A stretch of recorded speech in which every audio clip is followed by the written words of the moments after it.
Trying, I'm coming after you. All righty, guys. I'm sure everybody heard that. And welcome, everyone, to the TXR Podcast. And I hope everybody in the chat is doing well and getting ready to kick back with us. This is show number 142. I'm your trusted host, Invader, and we've got a lot on the docket to discuss tonight because it's been an amazing amount of news that's popped up over the past week. And it's amazing how as soon as the show ends on Sundays, Monday rolls around and there's all kinds of announcements happening. So we got some really exciting things going on to talk about in the Xbox camp. But first, let me get into the panel. Let me introduce everybody. And I'll start with Centurion. How you doing, buddy? I'm doing good, man. It's Sunday night. It's the Xbox Roundtable, and it is time to hashtag bleed green. I mean, it is definitely a good time to be a gamer, and it is an even better time to be an Xbox fan. I hope you guys are pumped for next week, man, because I'm pumped for next week. I'm pumped. I'm super pumped, man. I can't wait. What's next week? Please tell me you're not talking about the show that happens this week. Well, it's considered. Well, okay. If you factor in this Sunday is the start of the new week, then yes. Okay, just that's why I'm okay. Never mind. Yeah, no, it's only a few days away. So, like, what, 4 days? So, very, very close by. Dude, it sucks, though. I have to work. Yeah, me too. I mean, like, everybody's like having all these parties, like, oh, we're going to watch it together. Everybody tune in. And it's like, great. I have to avoid Twitter the entire day. I have to avoid the internet the entire day. Yep. From on Thursday till like 7 o'clock at night. Yeah. Do you have any sick days or can you take a personal day? I thought about it, but I work for like a very, like, it's a small business. So it's like a family business. And they have a person who starts their vacation that day. And I'd be that guy. And I don't want to be that guy. Yeah. Well, let me tell you, can you wear headphones while you're doing it? I know you want to see the games. I want to see the games, man. But yeah, no, I know. Yes. You know, the funny part is one of my bosses is a huge Xbox fan. So I also don't want to be that guy that's like, hey, you want to go in the back and put it on TV? I mean, we could stream it right here. Maybe you can do it. You never know. Yeah, I never know. If we're slow, I'll probably flip my phone open and watch it on my phone. Just get yourself right, Centurion, so you can just focus on some greatness. You know, because I think we got a lot that's going to just be shown. So I know. I'm excited. Yeah. Dude, I mean, what do you think of that start time, though? 8 o'clock in the morning for the pre-show. Shoot. Yeah. Then you got to watch the pre-show. Tim will be in his underwear still watching it. No, I'm New York time, buddy. Yeah, he's East Coast. He at least gets like 3 hours on top of that. Yeah. I mean, like you said, it starts at 11. Everyone should watch the pre-show because there's going to be supposedly announcements there too. Yeah. I'm thinking the 120 games that are from backwards compatibility will be announced there. I'm thinking so. Yeah. So is it 8 a.m. Pacific Standard or? Yeah. Okay. Yeah. For you, it would be 8 a.m. No, I think it's 9 or 9 Pacific Eastern. That's Yeah, the show. That's the show. With the pre-show, Oh, pre-show, yeah. Never mind. Yeah, but everyone really should put into the pre-show because from what I heard they have they have information that they couldn't put in the real show because they just want it to be more just game showing. So they want anything that was, let's say, Game Pass, backwards compatibility. Well, I think they announced Halo Infinite too is going to be showing off the campaign. Yeah, that's going to be shown off at the show though, not the pre-show. But the pre-show, but basically the pre-show at 11 is when everyone should tune in. But the real good stuff, you're going to get good stuff in the pre-show, but you're going to get the games at 12 o'clock or 9 p.m. or 9 a.m. Well, yeah. Let's go. Alrighty. Now, I wish I Tim, could just sleep all the way through it. Yeah. up until that day. You would. Yeah. You would. Take some heroin. Tim, how's things at your end, pal? Good. I'm really excited. Happy that Xbox has killed it in the hardware department. Full RDNA 2. A lot of stuff coming out about that. But other than that, they nailed it in the hardware department. They absolutely crushed Sony in power and design and everything it looks like. So they just got to nail it with the games. To nail it with the games, I think that we're in for a good generation. They're going to bury this generation that they had a lot of failures in, a lot of things that came up short, and I'm feeling really good. I like it. I'm feeling really good, though. I'm excited. We're going to have a good show next Sunday. We'll probably recap. I'm sure that there'll be something that Jeremy will complain about, but other than that, we're gonna have a good show, and it's gonna be real fun. I'm happy that everyone's here to try to hype it up, the week before. So thanks for everyone showing and getting ready. It's gonna be lit. Can't wait. Now, Jeremy, my heroin addicted friend, how's things at your end? Jesus Christ! Wow, I'm doing well, man. It's been good. Very good. How rumors get started. After what you said about Mama Jeremy last show, you gotta be on heroin. That's all I'm say. Go back and explains a lot. That's my mama. I love my mama. Anyway, I've been doing good, man. Everything's been going great here. Got a chance to get some games in. Right now, I'm playing that Game Pass game called Forger. It's like a Minecraft-esque type game. It's very good. It's very basic. It's Forger. It's called Forger. Only a handful of people made it, but my kids love it. I love it. So I went to Game Pass. I played that game. I'm like, wow, this is super addicting. It's a great game. My kids wanted to play it because they don't have Game Pass. They use my account for all, game share. So I just purchased the game. It's on sale right now for $14.99. Might be even $11.99. But anyway. I purchased that, so now they have it, and I play it on Game Pass for free. So it's a great game. So you have people because you could game share your Game Pass, right? Yeah. No, you can't. Yes. I don't know how to do it. Yes, it works the same way. If you already have it, if you already have your game share partner set up, it'll work. Sometimes it is finicky. They might have to log into you to initiate the download. But so when I'm playing it, they can't. That's the thing. They, So I don't have that issue at all. My other partner can play with the same game. I heard you can, but I don't know. Anyway, I just purchased the game. It was a good game. Might as well support the developer. Yeah. Would you have played it if you didn't have Game Pass? Ooh. No. Yeah. I'm 50-50 on it because I looked at first I watched the trailer and I thought it was interesting. Then I read the Microsoft storefront, looked at some of the pictures, and then I read some of the reviews and it got positive reviews. So I'm like, okay, let's give it a try.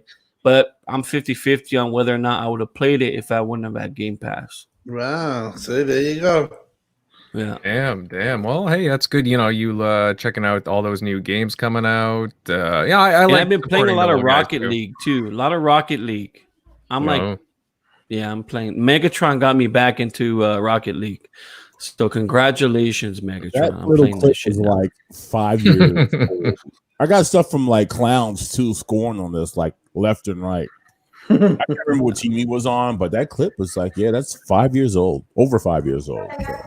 So. Especially when you're getting hot sometimes in those matches. Mm-hmm. Now it's funny you say that, Megatron. That clip is over 5 years old, and when you start up Rocket League, it's actually the 5th anniversary of Rocket League. So see, because when we played it, then it was an early launch or something. It was a pre Well, no, it was on PC for a while, and then it got released on Xbox finally and PlayStation. Mm-hmm. But yeah. You see, it was a go ahead. No, you see Tim's name on one of the cars. It is Project Natal fan. It's if you look at the video, you see his whole name. So I just thought it was cool back in the day because when I met you guys way back when, Yeah. Can't believe time flies, man. I remember. Yeah. Damn right. Popping out my face. Now, Megatron, buddy, how are you doing? You got a drink there in your hand? Yeah, I got to drink a little Grey Goose and lemonade. I like to mix it with and kind of mellow out. I had a busy weekend. I played a little bit of Destiny Saturday, and then it's just been somewhat work and just doing stuff with the family so far. So trying to finally get to unwind. And now, is it hard to get back into Destiny? Because I've tried, man. I've tried to get back into Destiny. I like the original.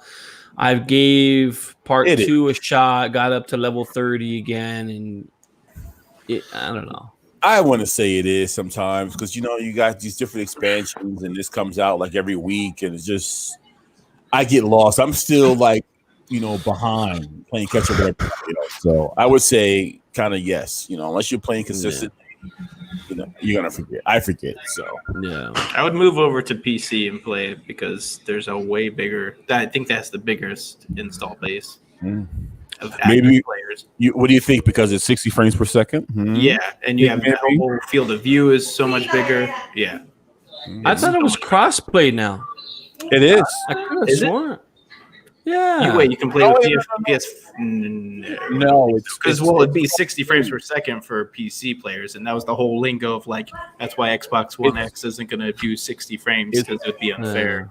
It's cross save. I think you can bring it. You can carry. Yeah, over. your cross save is what it is. Or maybe you have an option. So you can play on PS4, PC, and Xbox. So you can go back and forth, and you keep all of your save file. Maybe that option will come. But you still have to rebuy the game. Oh, at least some of the expansions each time, like for each console. Unfortunately, at least last time. So Destiny's mechanics are just so tight. It makes the game really playable. If that wasn't tight, that game, no one would be playing it. Yeah, like that's the saving grace for it. It feels so good. That's true. Mm-hmm. Now, Shock, I hope you've had a good week, buddy. Do you? I know you've been playing a few PlayStation games recently. What have you been diving into as of late?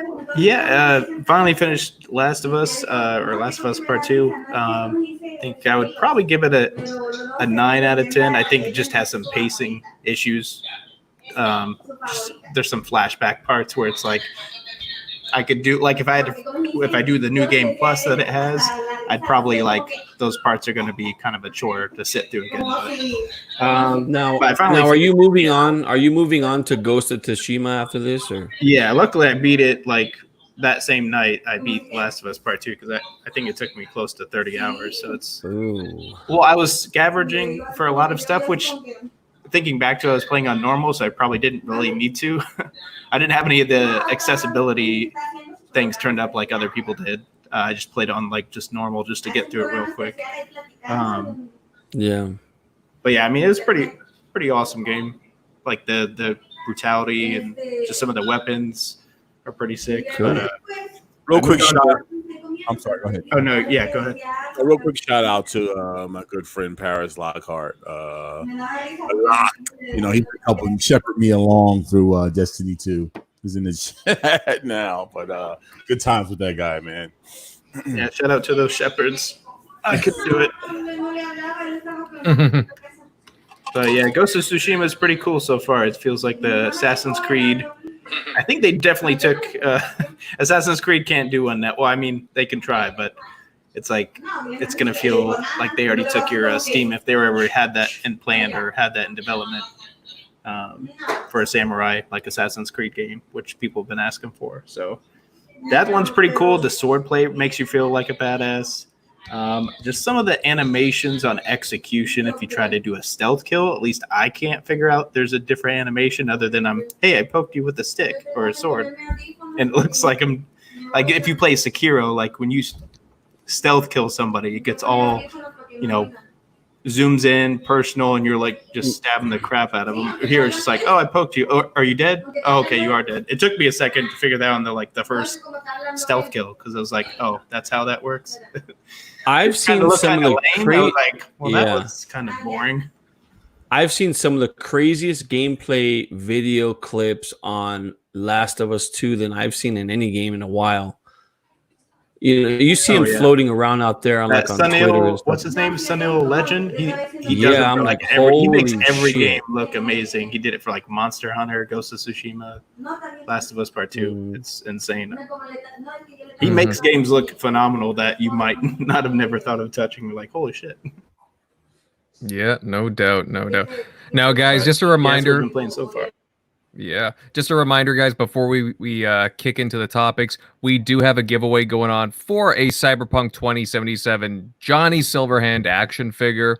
Now, just to be a part of that, you head on over to our Twitter and look at the pinned tweet on how to enter. The link is in the description, and it ends next Monday. Guys, definitely get on that if you're a Cyberpunk fan or just a collector in general. I know a few of you are in the chat. But we're gonna dive right into all the topics, and we gotta talk about XCloud. Now, again, we got a lot to cover, but Xbox has made an announcement that Project XCloud will be officially going into Xbox Game Pass Ultimate, and it looks like it will be making its way to the service officially in September. Tim, I'm going to starting off with you, Tim. What do you think of this move to get xCloud embedded officially into Game Pass Ultimate? Well, I think it was something that we all asked for, wasn't it? I mean, I remember when it all came out, we were speculating, even on this show and even on Twitter, everyone was like, well, a perfect thing would be Game Pass. And, they did it with Ultimate. They basically said it's only going to be there in Ultimate. It's not going to be anywhere else. At this time, but it was something that the fans asked for, and I think it's a great thing. You're getting no additional charge. You're gaining more value to an incredibly value proposition already with Xbox Ultimate. It's a great thing, and I'm very happy that the fans really kind of push for it, and I think this is one of the clear examples of the community pushing the company in a direction that, or giving them ideas that are beneficial to us, but also can be beneficial towards them. So I'm very happy with Microsoft in this aspect. I know that I think there was a lot of people worried that it was going to be like, xCloud $9.99 standalone, and I think that would have pissed people off. This is the way to go about it. There's going to be no confusion, and basically they put a lot of pressure when this launches day one on Stadia because you have better games, you have, I think, more games, and you're pretty much getting this added onto a service that you're already paying for. So it's such a win that I think Xbox fans should be very happy. And again, I commend Xbox fans because I know that all of you.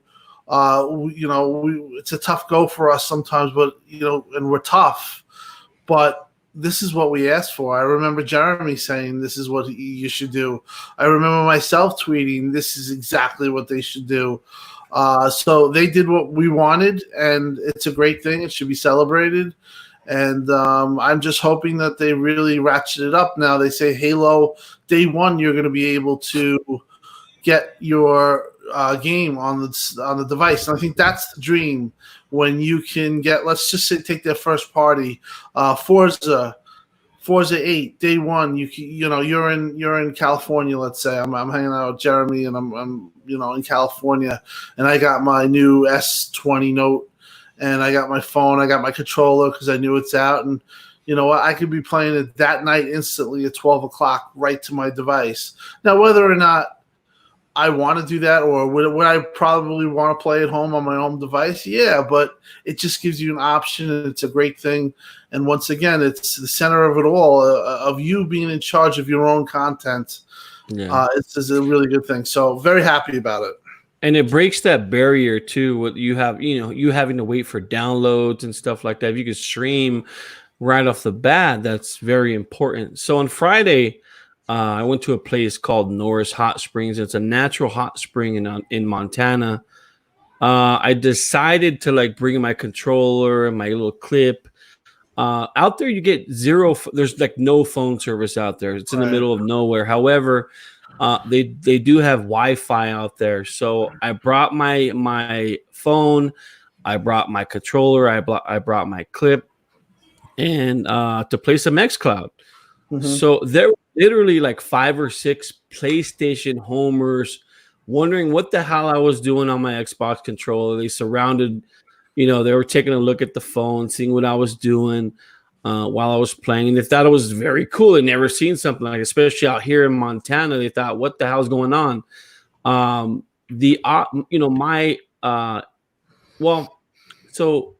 the option to play, the console games away from like the console is important. And I think that's, something that is underappreciated maybe in this day and age. I've never seen someone play Stadia games away from, maybe their home, but they're definitely playing Xbox out here. I've seen a couple people already in Montana streaming XCloud, whether it was inside a mall in Bozeman or whatnot. But I think those people, they were impressed enough that I think they were jumping on the Xbox bandwagon. But it's things like that where you can just play your games if you want, take it with you, go relax, in a place that everywhere has Wi-Fi now, in any type of business, and you're away from your console. And I think that's your whole, just picture everything. So you're like in a hot spring sitting there. Yeah. So it's a natural hot spring. Are you freaking? Being surrounded. No. It's a natural hot spring. The water's like 100 degrees. It's sitting on top of a rock, and there's a crack in the earth, and there's like a man-made pool. But it's not like your typical pool. It's it's like a wooden pool. But anyway, I thought it was. Oh, it's a bathroom. It was pretty cool. Right when I got done, I just whipped out my phone and started playing Xbox. Yeah, he's sitting there playing with Yogi Bear.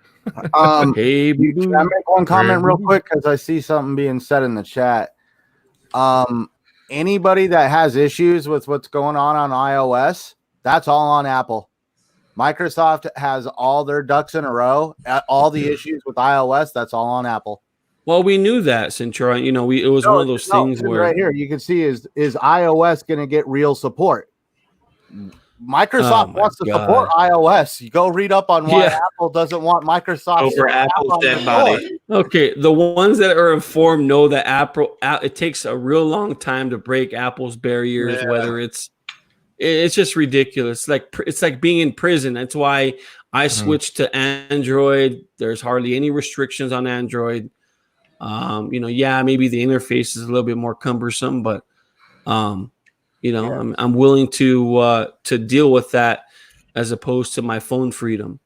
Mm-hmm. Yeah. Well, that's what it's coming down to me. I mean, I'm a big Apple guy, but if they're not going to have the coverage. Now, what I did hear is that Apple is very restrictive with betas.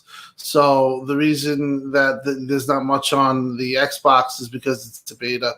If it changes and they make it a point that they're going to have full XCloud, support, I'm going to stick with iPhone. But if they're not, they're going to have this restrictive marketplace, I'm going to leave. I'll deal with it. I got the Note 20. Dude, seems like they're not since Google. I have never looked back. iOS. Yeah, I'm more of a fan anymore.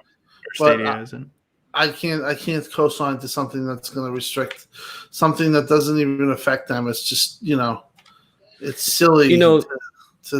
In the new Android software now, you can make it to where your Android phone is more like the iPhone with different hand gestures, and it's almost to a point now, Tim, where it feels like an iPhone, almost to a point. It's not quite, obviously, but Apple does some wizardry with their refresh rate on their screen. I don't know how they do it, even though it's not 120.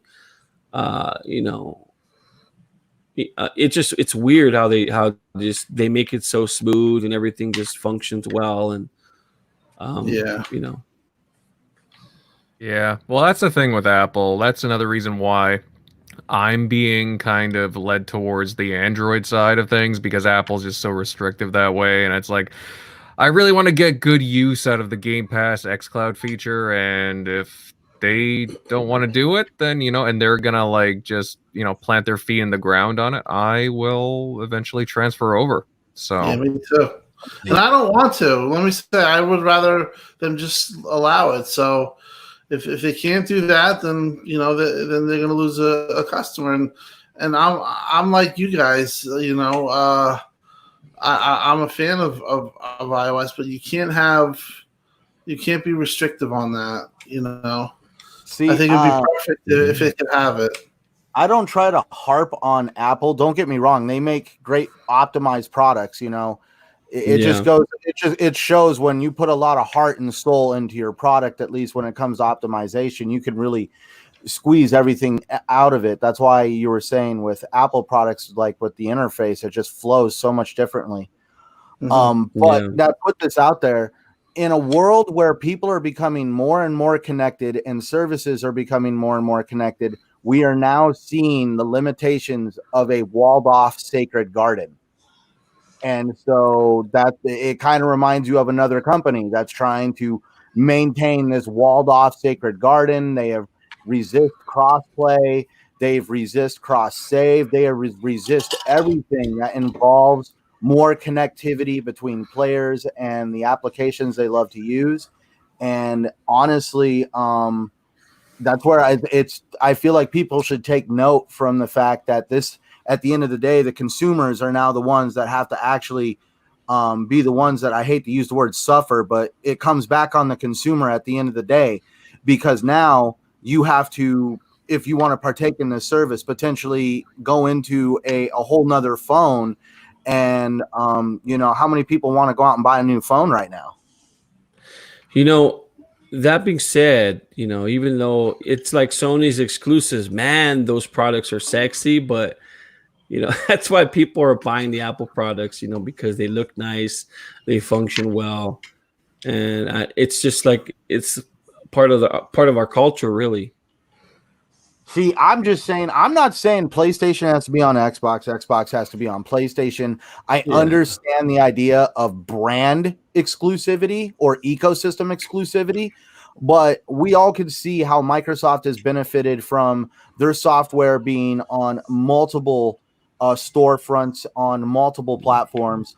And Sony, I think we've barely started to see it. It hasn't come into its full fruition yet. I think with this game lineup coming up, we'll see maybe on the coming up this week. I'm talking look at Ori. That game was hugely successful, and the fans begged for it to be on Nintendo, and Microsoft said go for it. And we all know Microsoft is getting paid at the end of the day for letting Ori go to the Nintendo Switch. So basically Microsoft really does. I'm not saying all of Microsoft. I understand they're a corporate conglomerate, but at least some of the people that are in control of at least the gaming side of Microsoft are very pro-consumer. Yeah. And I would agree. I would agree with you, because you see companies like, and Sega went bankrupt, obviously, but that's why they went third party, just to sell more games, sell some of their first party games. You see a lot. Nintendo did the same thing, going to mobile. Now they went back out of it now, but maybe it's a bad decision. But I think at the end of the day, you're right. Yeah, no, absolutely. Now, this move is going to affect some companies more than others. But you look at the Google Stadia guys. Do you think that this thing is looking dead in the water now?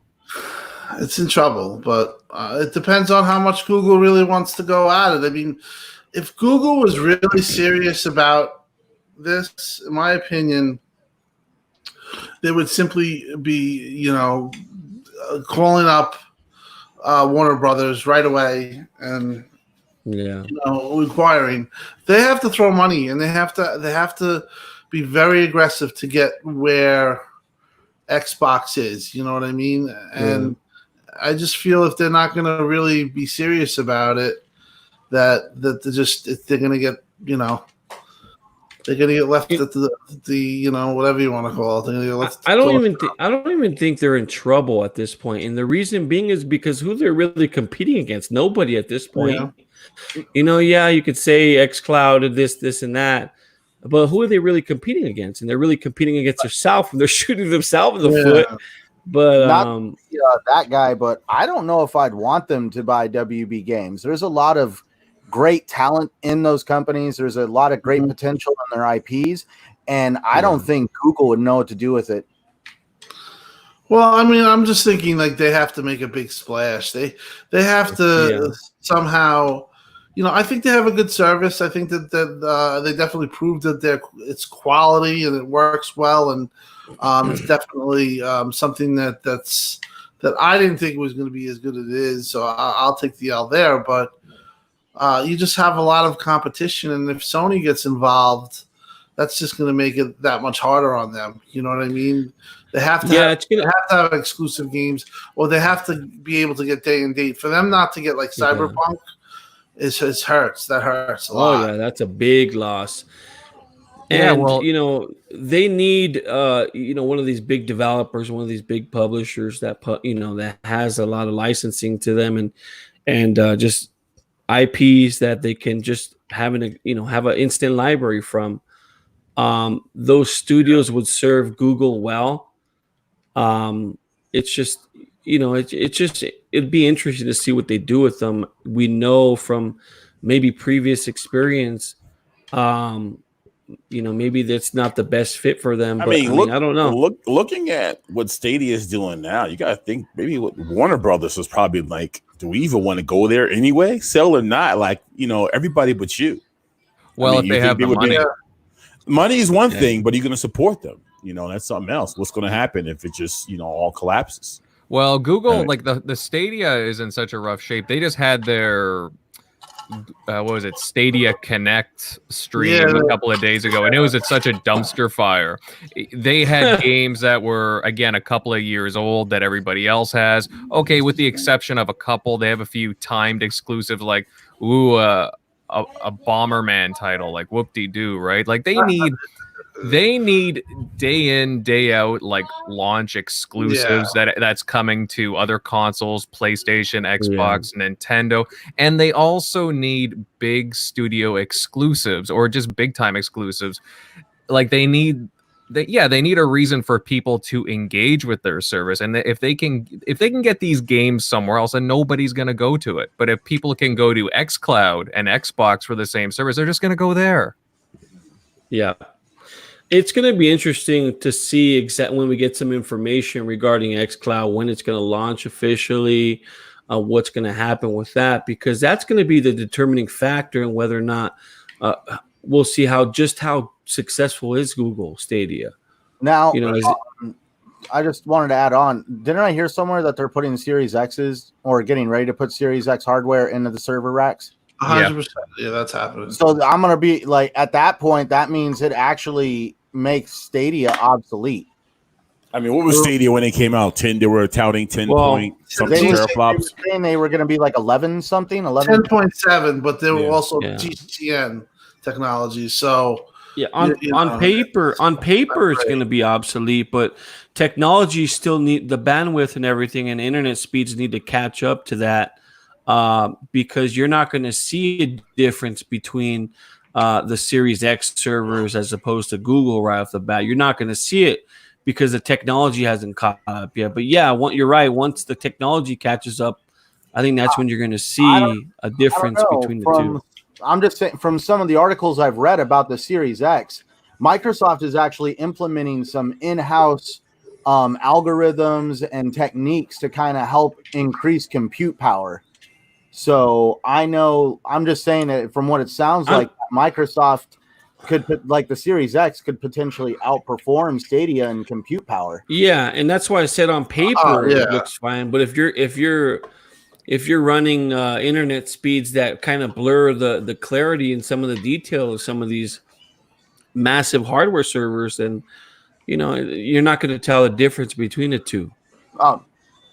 that's all I'm saying. If you're in one of these areas where it doesn't have really great internet, I don't really think you're going to be using game streaming as your main source of entertainment to begin with. No, but it's always an option. And, the game streaming is not going to be the norm until like 15, I would say 10 to 15, maybe even 20 years down. No, 20 years is kind of a long time, but let's say 10 to 15 years where it's going to be like, you're popping in a disc and it's seamless. Maybe even sooner than that. That's just my opinion. That sounds just depressing. I mean, you think it was 5G. I'm talking about the 5G will help. See, like, I don't know. Like, for me, like, I got kind of jealous when you sent me that photo the other day about how them burying fiber optic lines out in the middle of Montana. Yeah. Meanwhile, the small town my dad lives in, they think they're rolling in it because they have got their first official Dunkin' Donuts and Baskin Robbins, and I'm just like, oh my god! Like when I lived in that small town, I even argued with the cable company out there, saying, "Are you guys ever going to potentially upgrade the systems out here?" And it was like, "Oh yeah, there's no way to ever do that." So I was outside when I took that picture. I turned to my boss, who just so happens to be the mayor of Ennis, and I'm like, what are they doing? He's like, they're putting in fiber optic cable for the internets and stuff. I'm like, really? Holy shit. And they're just doing it around the entire town. And that's real. And pretty cool. Know what? Your mayor sees what's happening in the future. I'm sorry to have, at this point, to have a successful town, call me messed up in saying this, but you have one of your major utilities that you now have to establish is to make sure that your area has a decent internet connection. Yeah, but it's funny. Some of the stuff gets voted down here, like the town folk here. They don't want like street lights and stuff like that because they like their privacy. They like how it's get rid of UFOs, right? Yeah.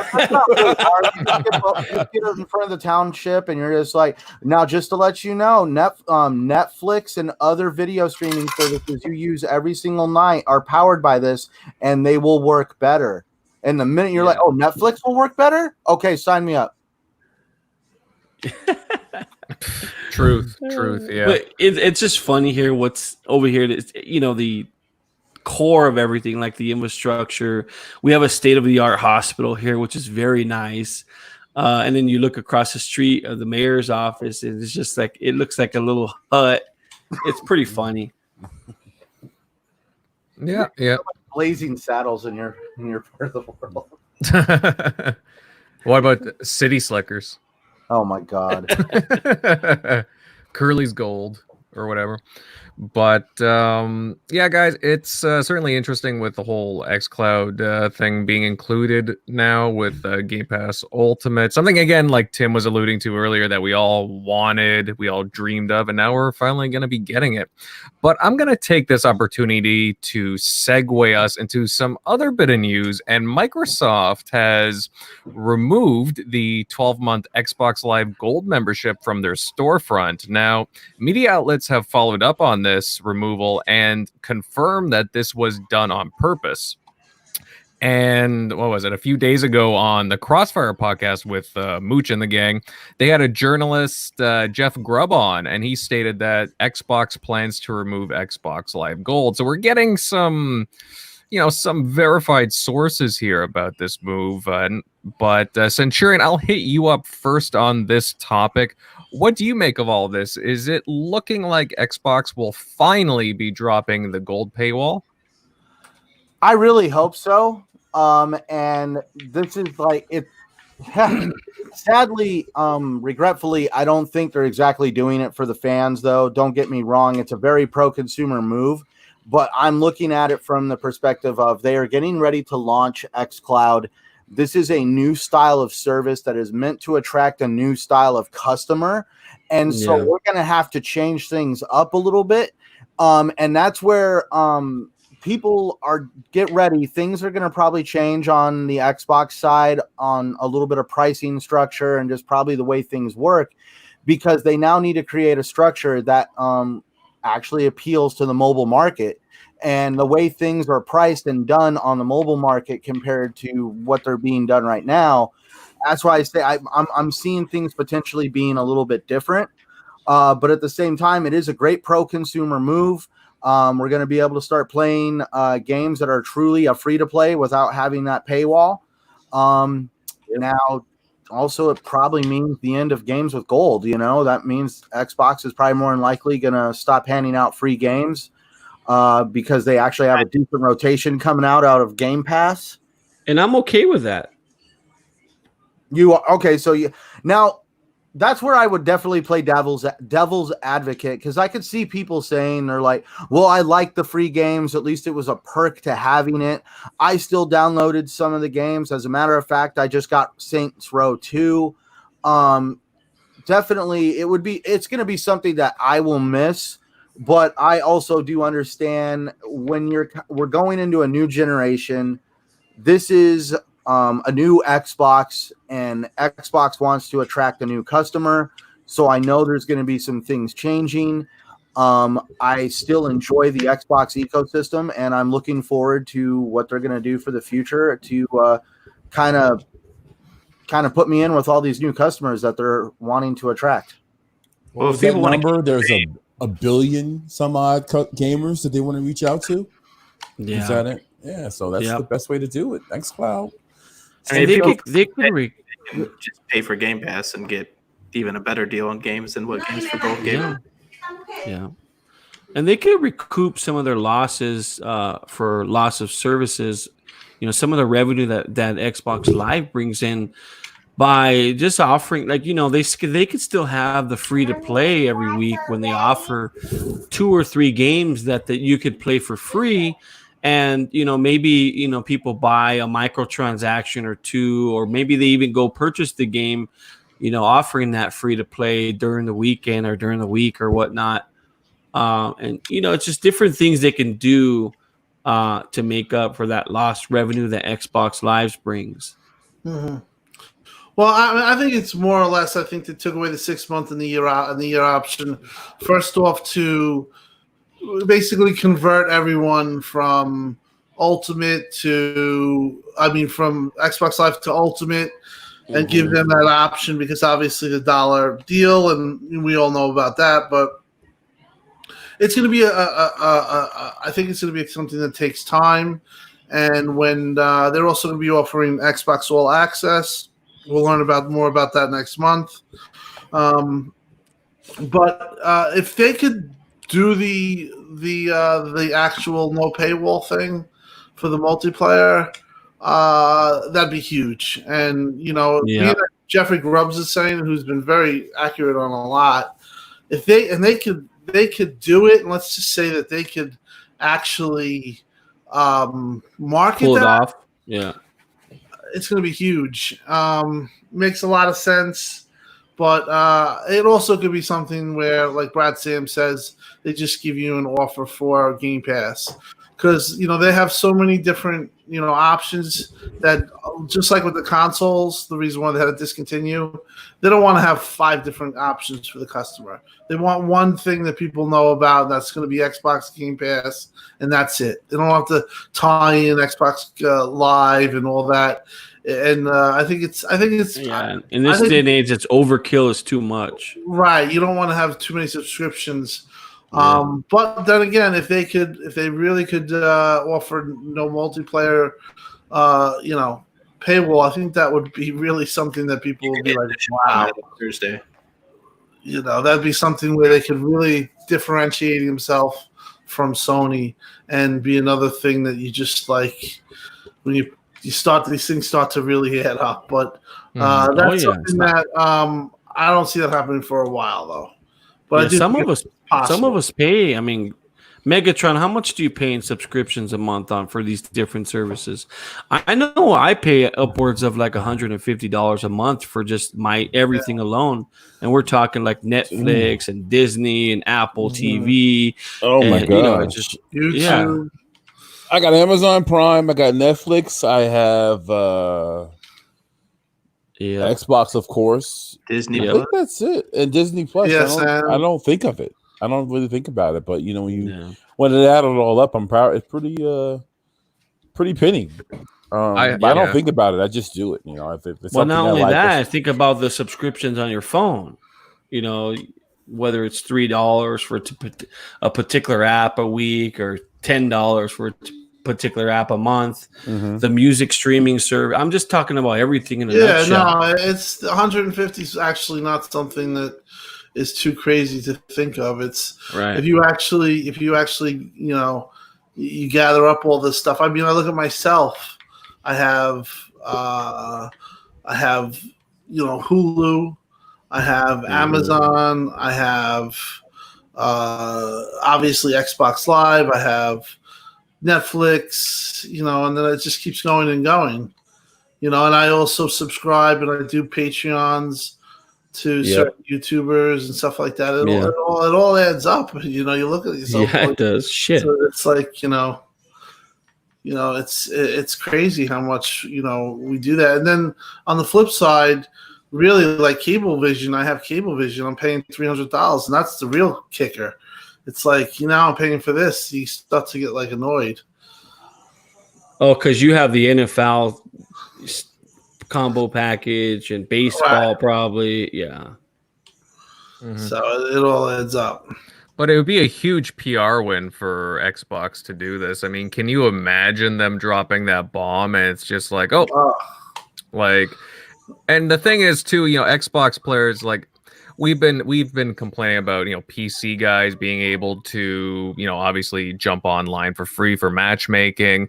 And then if you include, for example, what they want to do with XCloud, and you got people from their tablets and their phones joining on this, it kind of continues to look like even worse if they were to continue to ask Xbox players to pay for online. And I think there's a convergence going on here. And I think there's a grander scheme involved with all this, with Game Pass, XCloud, and so on. I do think that there's a few people out there that are unwilling to come to Xbox because of that Xbox Live paywall. It's just another thing. If they do that, I think it's beneficial for people. Maybe they'll migrate to Xbox in the process, but it just remains to be seen. It's a good move. It'd be huge. It would shore them up. The naysayers would really have nothing to say. They say PC gets it for free. They go by monthly active users. Your monthly active users would shoot way up. You'd be the number one in that way. What if they? You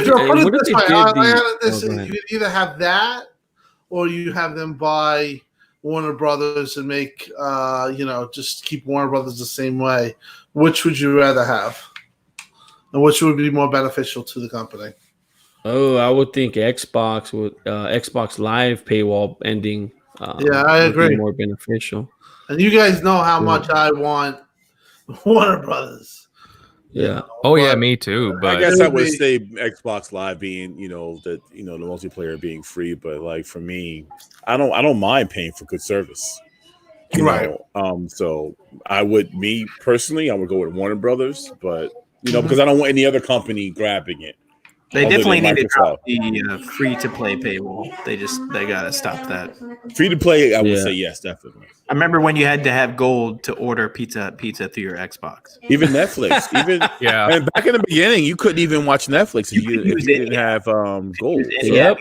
I remember those days. Well, they only fixed that in 2014 when they were removing some, I guess they were showing, a whole bunch of us goodwill. They were taking out a lot of the Connect, and then they were removing some of the paywall, like you were saying, from Netflix and so on. But I tell you guys, if they were to remove the gold paywall, that would be like Jeremy was saying, you would get a lot of Call of Duty people, I would think, come over. You can just stop paying for annual. Yeah. I think it would bring a lot of PC guys also looking at the system more too, because you get such an open system and such a great hardware.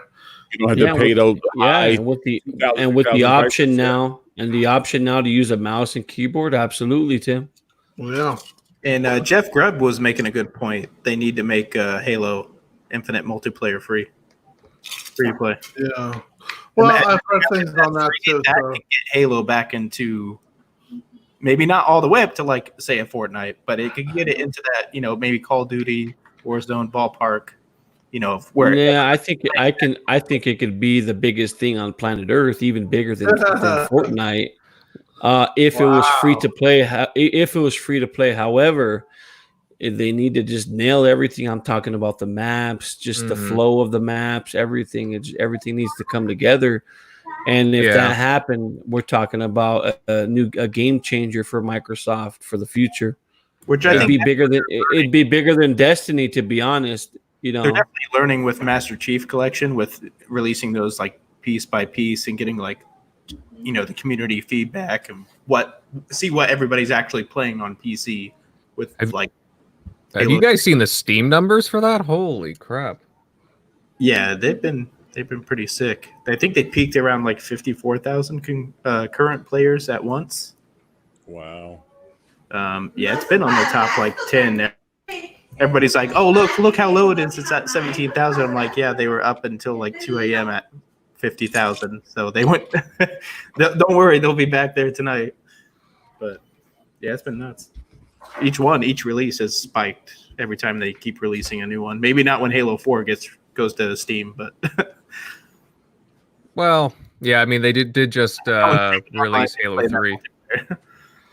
Yeah, but like Jeremy was saying, they have to nail a lot, not just, you know, if it was just to go to free, I mean, that's one thing, but they have to nail a lot of what makes the Halo experience Halo. I mean, I'm excited to see what they have to show us, but hey, if you get a free Halo, you would gobble up a huge chunk of players, a huge player base. Like it, even PlayStation guys would be like, "Whoa, hey, gotta play this." Well, they nailed the multiplayer last time. It was sold on a campaign that was terribly marketed and people hated. Yeah, I loved it. I hope any issues that Still hated 343 Xbox had, back in 2015, so it was still close. I just wish when Halo Halo Infinite finally launches, that 343 has gotten over some of the barriers. You know, in previous in previous games that they've, you know, Halo Master Chief Collection, that got off to a very poor start. I mean, it took them almost a year to get that game up and going until where it was running, you know, where it was functional. Basically, it seemed like a year.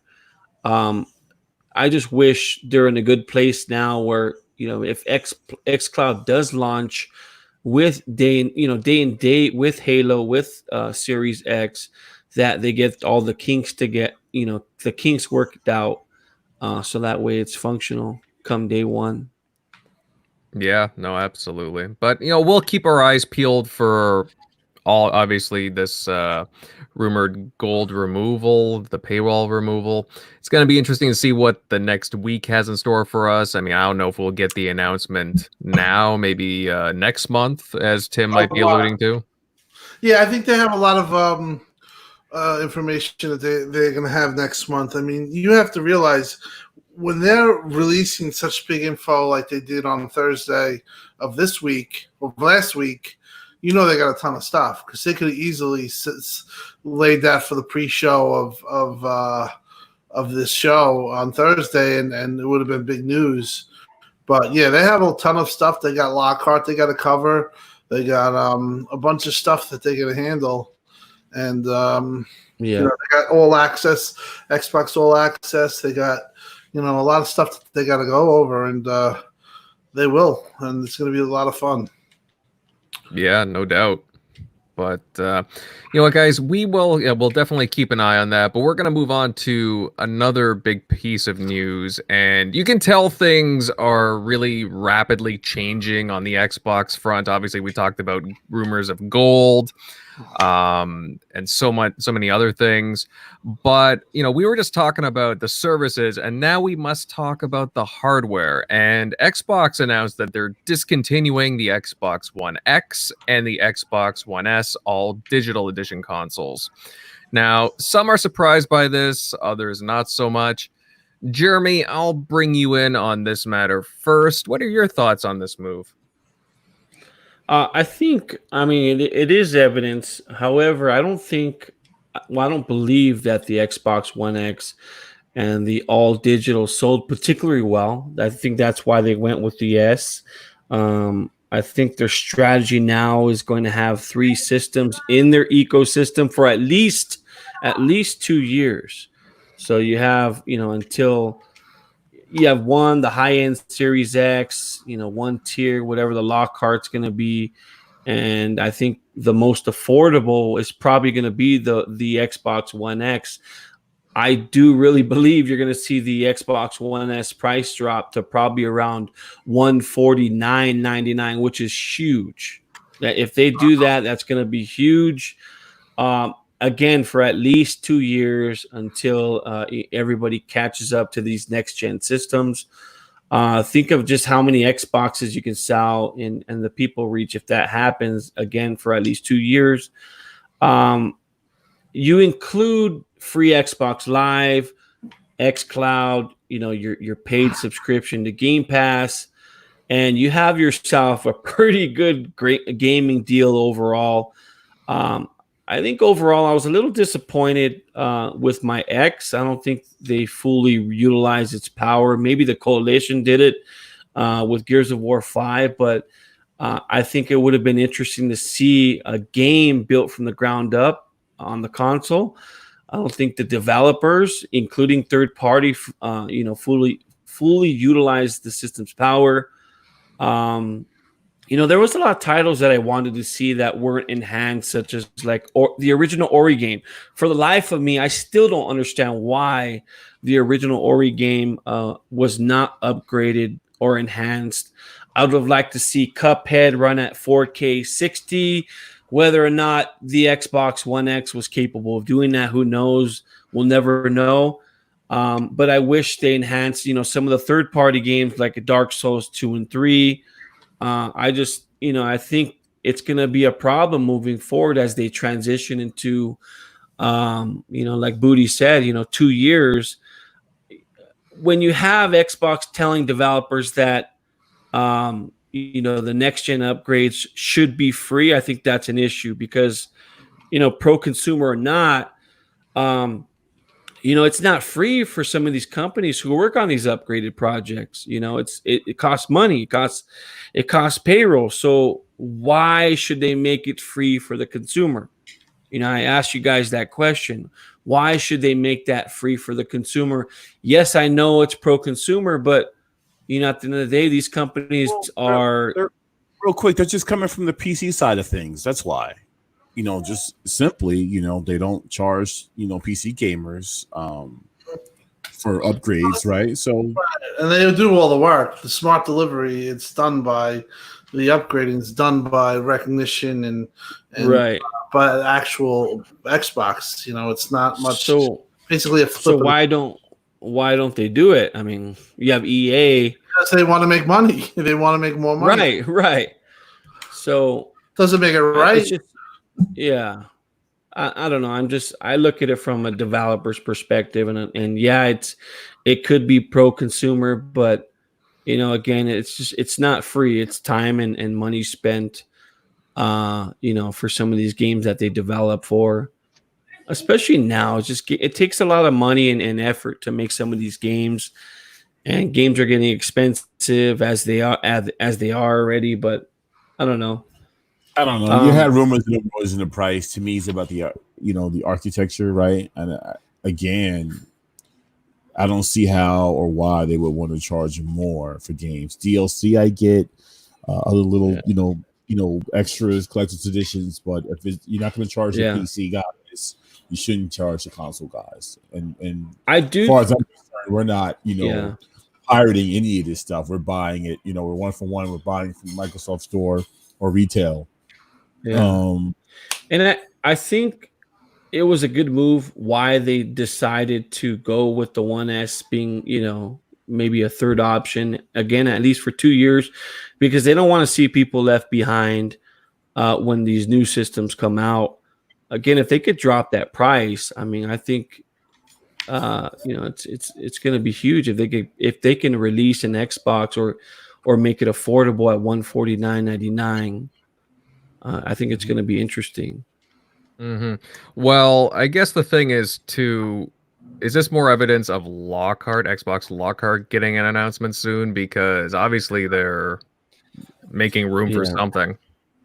Yeah, of course. Yeah, I said that it is evidence, but you know, I don't think the Xbox One X and the all digital did as well as I think Microsoft would have hoped.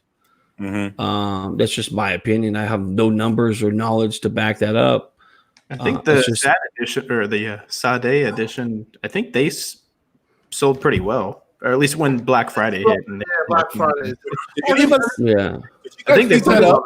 Anybody? Anyone? I don't know if us picked that up. The all digital Xbox. No. I want. No, Stubbsy got one. Like I know somebody who got one, but they just kind of got one because somebody gave it to them. So, and then they didn't even realize that it wasn't all digital. So, I think we can all, and I think we can all agree here. The Xbox One S system is a great system. You know, it has everything you can ask for. It upscales to 4K. You know, plays UHD movies, Blu-ray. It's just a great system. No, it had HDR. It's just a great system. Imagine if that's the one they launched with. At 149. Well, like just some 400 instead of 500 without all the connect.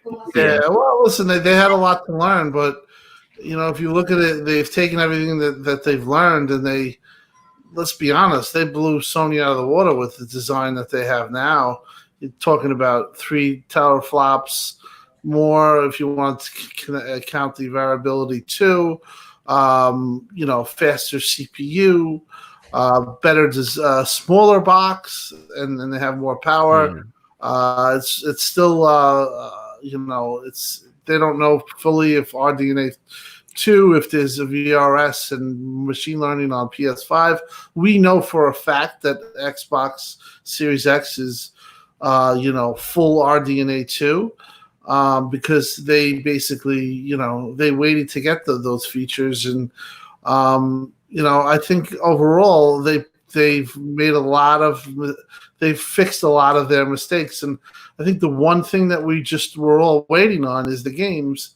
And this July, really, I mean, if they can't hit it this week, I don't know if they're ever going to hit it, because this is just too clear cut. You know, they gotta be able to really, you know, impress us, and I think that's going to have to be about Fable. You know, we're going to go into this, I think, a little bit later, but they have to be able to make us happy, and I think that they will. But you know, considering everything, that's their last, you know, wrong that they have to right. Now, forgive me if I'm butchering the name in the chat, but it's Deux. He said that discontinuing the Xbox SAD means, or SADE means, that Lockhart is all digital. And I think he brings up an interesting, you know, theory.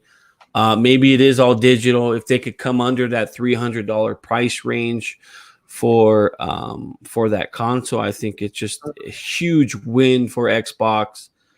And then, you know, obviously bringing in the monster of a system, which is the Series X. It's going to be interesting this next few days coming up. I think we're in for some surprises, some big surprises. I do think, you know, some of the stuff that has leaked is true, but at the same time, I still believe we're into some surprises coming. Now, I want to kind of like jump in. Can you blame Microsoft for wanting to discontinue the consoles? No, because I could kind of, at least in my perspective, I could see them wanting to put the Jaguar core itself to bed. They want the Xbox One generation to kind of, I don't want to say go away, but they want to put it behind them. You see the enthusiasm that Phil Spencer and the other developers have for this upcoming generation. And if you read some of the articles that came out during the birth of the Xbox One, I guess you couldn't really feel that kind of energy, that excitement, because it wasn't a product that was geared towards gaming. And now this is a product that is totally geared towards gaming, and it's also geared towards changing console gaming forever, putting it on like the same playing field as PC. So I could see them really wanting to kind of put the Xbox One generation behind them and basically making the entry level point the S, so that way when they're ready to actually get into next generation, they have a couple options there. But hands down, we all know the success of the S. Almost any Xbox player has an S. Only those who can afford it or are the real hardcore are going out and getting X's because they want to see those the resolution and everything else that comes along with the X. But I hate to say it, the X has served its purpose. The X was actually was the most powerful console ever created, and when Phil Spencer launched it, he said that they were going to go working right away on an even more powerful console. And the funny part is, here we are 3 years later, and he is holding true to that word that they were working on a console right alongside the Xbox One X. Yeah. And so definitely, man, this is going to be an awesome freaking piece of hardware. I think you bring up a great point with Microsoft and Phil and team and Xbox being more confident than they have been in years past. You see it in some of their posts. You see it in some of the information again that's leaked and all the news that is coming out and some of the things that they keep us in the loop about. Me and Tim and everybody almost on this panel can say that it wasn't like that in years past. There would be months and months go by without any news, any Xbox news, and it'd be bad news. And we would stand here and talk on panel and on TXR saying what is going on over there, what is happening at Xbox. And I think now some of the swagger's coming back, some of the confidence is coming back.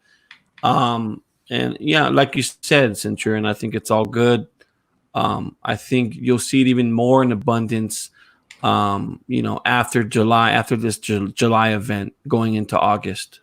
Yeah. And this is what they've been gearing up for all gen pretty much because, obviously, they've given studios more time to develop the games going into next gen. I mean, look at how much time 343 have had with Halo Infinite, right? They would have normally never have had that time, like 5 years. I mean, barring maybe some development issues, and maybe rebooting some things, but otherwise they've had a lot of time. And DLC, even though that's not first party. Well, that's the thing, right? And there's a lot of deals we don't know about. I remember back in 2016, 2017, Phil had said that they had signed deals, but they'd be way off. And lo and behold, we got games like Scorn and the Medium coming up that'll be exclusive. So we got a lot of stuff to look forward to, guys. May I add on one thing real quick? No! Yes, sir. Right? Well, here's something to think about. Also, we know the problems right now in the world when it comes to getting anything manufactured. I've got wood products at my job that are hard to get a hold of right now that are made out of wood. So, I mean, there's manufacturing issues everywhere. That's everywhere, yeah. Yeah. Do you think the sacrifice of the all digital and the Xbox One X was to free up production lines for the Series X and the Series S? Probably. I think it's all part of it. Yes. Because would we see a discontinue like this if C19 was not a thing? I don't know. But I have also had the gears turning in my head. Have you seen a PS4 Pro on shelves? No. You go to any of these retail stores, there's no actual physical hardware really on the shelves from any company. I really kind of see some of these companies right now pivoting on, all right, well, I guess we kind of got to end a lot of hardware very quickly because there's not a lot of production assembly lines that are available to us. So we got to take what we can get. I think it's a combination of things, Central. You look at a company like GameStop, who right now I don't think they can even afford the system, so that's why they don't have them in stock. You have to buy. Guaranteed doing their pre-orders ahead of time for that. Yeah. Yep. But that's one example. Maybe like a Best Buy, Best Buy is a non-essential, and maybe they're hurting to purchase systems. But then you look at Target and Walmart, and a lot of these places that can buy food or have food in stock, and people are going to shop, picking up systems along the way. I think maybe they're in better shape. I think that's part of the reason why you see a system shortage everywhere. But like you said, some of these manufacturing places are just going down. For example, in some, not to get off topic, but some of the meat in the meat industry, Smithfield, for example, some of their plants were shut down. So now it's harder to get meat. So all the meat prices went up on pork. And then, people were buying a bunch of meat. So, some of these meat packing places, they were running out of meat, and those prices went up. And it's just a combination of things that just throw a wrench in everything.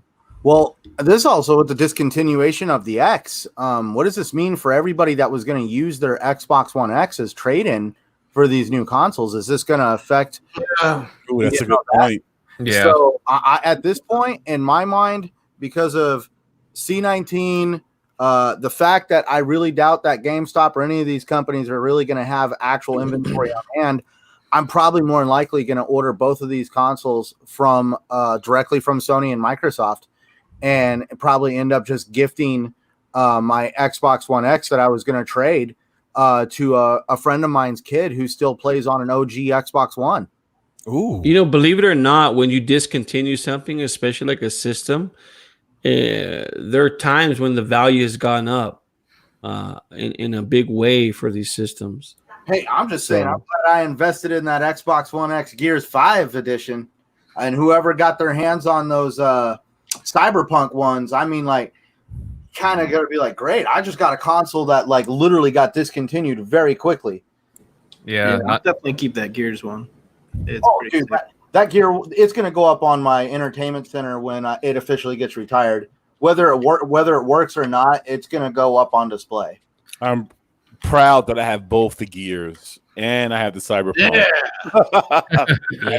Man. I'm still trying to decide if I'm going to open up that Cyberpunk console or not. Don't open it. And it's just, I mean, you see it on eBay. You know what? The thing I was thinking about this now. I got the same thing. So me and you are the same thing. We haven't opened it. The reason why we shouldn't open it is because it makes Xbox One X is now even more of a novelty item than it is now because they discontinued it. But they've only made 50,000 consoles of that. If you wait 10 years, I'm telling you that console is going to be easily 2,000 or 1,500, especially if you have it in mid condition. Especially how big Cyberpunk is going to be. It's going to be a massive game. Well, you see them on eBay right now for about $600. You're making money right back. Make $200, $300. Mm-hmm. You know, I mean, I only paid $300 from mine. I don't know. It's crazy. And listen.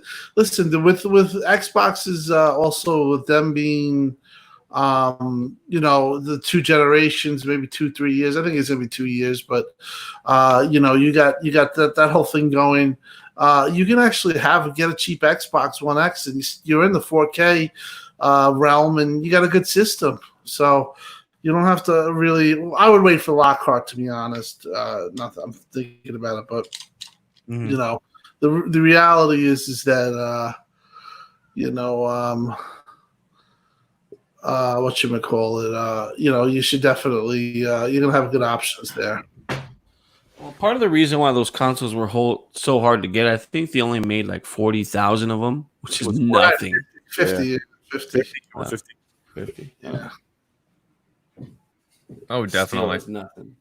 No, but it's interesting. Yeah, my launch edition was it Xbox One X Project Scorpio, yeah, I'd say the value kind of exponentially went up for collector's items. So, but hey guys, some interesting developments on that front. If any of you guys in the chat, anybody listening in, hang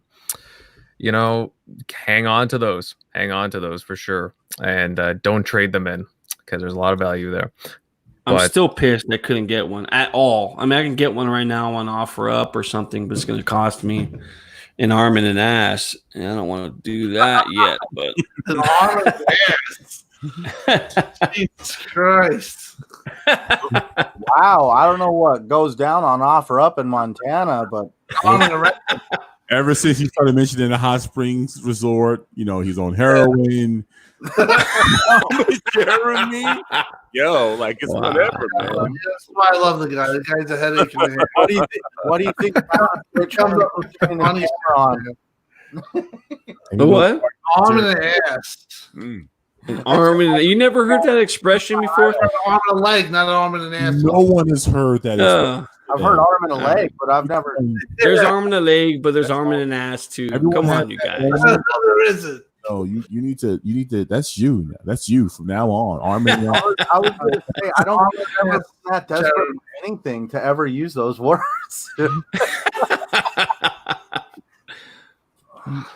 I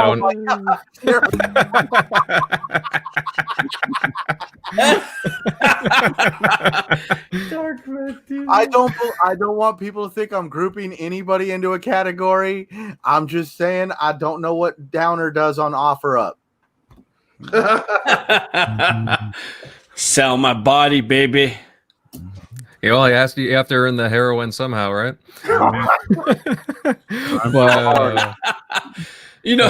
I got a little story for you guys.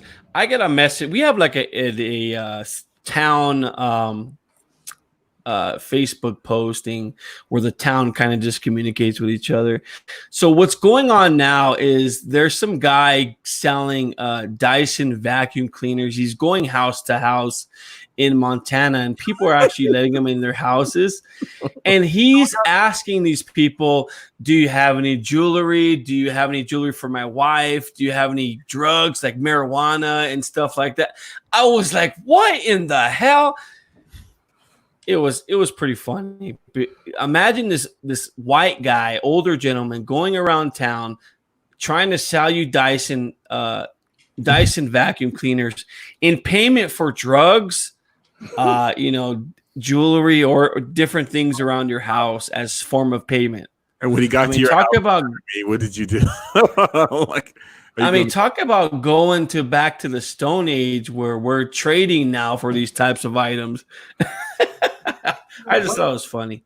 Wait a minute. So you're not still using the barter system out there? We are still go to their trading post. Trading's been around for a long time. What kind of grocery it's still going on. Yeehaw. No cookie for old man. Oh, what's that song? Rawhide? I don't know. I think you give me the impression now that fiber optic line that they're installing is going through your town, and they don't branch it off at all. It's just keep going like it's for the next town. It's the next city, not us. It's supposed to be at night. All right, guys. I'd like to move on to some comments made by Xbox head Phil Spencer. He made some in a recent Xbox Wire blog post with a heading of "You are the future of gaming," and it focuses on Xbox's importance on empowering the player through different means of interaction, how they interact with Xbox. One big takeaway from this post, however, was Phil confirming that first-party exclusives will be cross-gen for the next couple of years. And he stated that you won't be forced into next generation. We want every Xbox player to play all the new games. We want every Xbox player to play all the new games from Xbox Game Studios. He went on to say, we won't force you to upgrade to Xbox Series X at launch to play Xbox exclusives. Now, Which, I mean, that sounds pretty cool, what Phil said. But going to the panel, Shock, I'm curious what your thoughts are on Phil's statements. Does this move hurt Xbox at all? Or is it just Xbox kind of pushing forward onto the ecosystem in mind? Yeah, I think for them, I think it definitely helps them. I think the way they're coming at it is they understand that they kind of have to earn back a lot of the gaming, like, faith. Because I think to their standing, people would probably feel a lot, pretty jaded if they just held Halo Infinite Xbox Series X exclusive, and had all these new studios that they've announced during this gen have all these, games coming out on the Series X, and then what did Xbox One get? So I think they kind of need to build faith versus like, hey, buy this $500 console, where people are going to be like, well, I bought a $500 Xbox One X before, and it didn't give me much. So I think from where they're coming from, they need to kind of earn some of that faith. And I don't think it's from people are taking it like, oh, look what they're doing. They're just going to be holding back these developers. No, they know what projects were already in play from these studios when they bought them. Obviously, all of them being like indie, they had projects that they were, before they were bought, they were making for probably PC and Xbox One, had that plan in mind. So I think they kind of look at like, okay, we know what games are projected should hit that 2-year window. So he can confidently say like, okay, for those first 2 years, yeah, they're going to be able to play on Xbox One, Series X. We're not going to force you, because he kind of knows what's coming down the pipeline. So, but he's not, and like he said, he's not forcing. Like if their vision calls for like, say, Project Mara or Hellblade 2, who knows, if that calls for them needing to put it on like the next gen architecture, he's not going to. They have full control. He's giving that creative freedom, which that's why a lot of them signed on, because they said they're going to be like hands off, let them make the games they want to make. So this whole like, oh, the Spider-Man game is going to be a next gen game and Halo Infinite's going to be held back. I'm like, what are you smoking? They've been working on this game for 5 years, and Miles Morales, they made him probably less than 2. And okay. Yeah. Well, that game better blow the the crap out of. I don't think it is. But Jesus, like as far as just like in scope, game design, because it's not being held back by 2013. Every time I think of that Spider-Man game, man, you're putting. Think about how people are always. That's not the case. I think about how people are always saying. Remember when people would always tell Xbox fans to demand more out of Xbox, basically expect better. And now all of a sudden PlayStation is like, hey, we're rebranding a PS4 game and throwing some ray tracing on it and making it PS5. It's bullshit. It is. And it really is. That's where I just say, like, do you really feel like you're going to get a true next-gen experience on a game that was actually intended for a PS4 architecture? Yeah, it's PS4 engine. It's PS4 assets. They are adding ray tracing. They're not even adding 60 frames per second. So what I think is funny is that when Xbox comes out with Halo and it's 4K 120, well, it's 4K 60 with ray tracing, and if it looks better than Spider-Man, they got a lot of questions to do, because they could have put this on PlayStation 4, and I think it's kind of a pretty crappy thing to do. If you want to be honest about it. Overall, I think that this generation is different than any other generation. You're going from x86 architecture to x86 architecture, and you're also going from a ceiling of 4K 60 with ray tracing, or if you really want to get crazy, 4K 120. You could scale that all the way down to 720p, 30 frames per second. That's how PCs have worked in the longest of times. And I just feel that Xbox, it's really gonna affect 2 or 3 games at most, and of those 2 or 3 games, they're probably being made with Series X as the top platform, like they're doing with Halo. And I think that you're going to get a lot of answers on Thursday about why Xbox is doing what they're doing.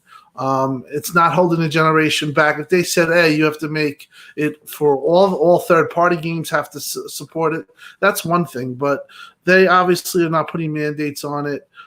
These games have been in production, and I think it's very smart in Halo's case to be cross-gen because they're going 4K 60 with ray tracing, which is going to require a ton of power, and it's going to be able to scale down, and you're going to have a huge player base day one, and really there's nobody left behind in that aspect.